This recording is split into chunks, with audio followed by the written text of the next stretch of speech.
about an important part of Australia's history, the Light Horse Brigade. Australia's Light Horse Brigade were soldiers on horseback who served during the Boer War and World War I.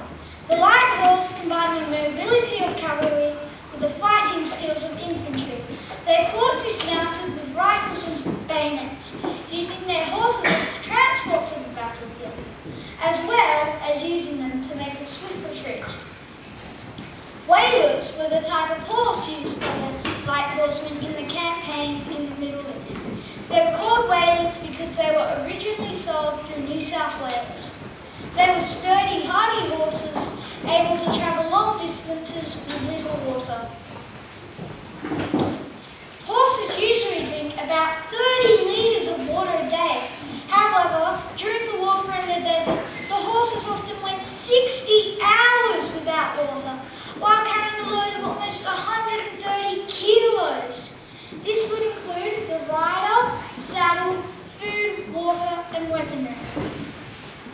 Perhaps Australia's greatest known warhorse was a 17-hand, big red chestnut known as Bill the Bastard. He earned his name and reputation by famously bucking off most who tried to ride him, all except Major Michael Shanahan. Bill's spirit became hugely important during the Battle of Romney. One group of 5 troopers saw their horses shot or lost, all except Bill the Bastard. He stood his ground, and it was as almost if he knew he was there to save the last remaining soldiers. He allowed 4 troopers to balance on his back, with Major Shanahan galloping, still fighting off the Turks and getting back to safety. The most famous battle of the Light Horse Brigade was the Battle of Beersheba on the 31st of October 1917. This is known as history's last great mounted charge on horseback. It was hastily organised in an atmosphere of urgency. Limited supplies of water demanded that the water wells at Beersheba be taken at once. In the words of Trooper Eric Elliott, "It was the bravest, most awe-inspiring sight I've ever witnessed. They were yelling, swearing and shouting. There were more than 500 Aussie horsemen. As they thundered past, my hair stood on end. The boys were wild-eyed and yelling their heads off."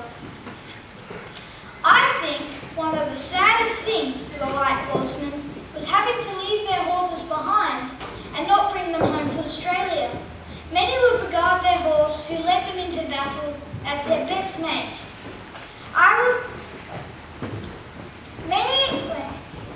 The thought of leaving them behind was too painful for many of the soldiers, and they chose to shoot them. I would like to end with a poem by Trooper Bluegun. No, I think I'd better shoot him and tell a little lie. He floundered in a wombat hole and then lay down to die. Maybe I'll get court-martialed, but I'm damned if I'm inclined to go back to Australia and leave my horse behind.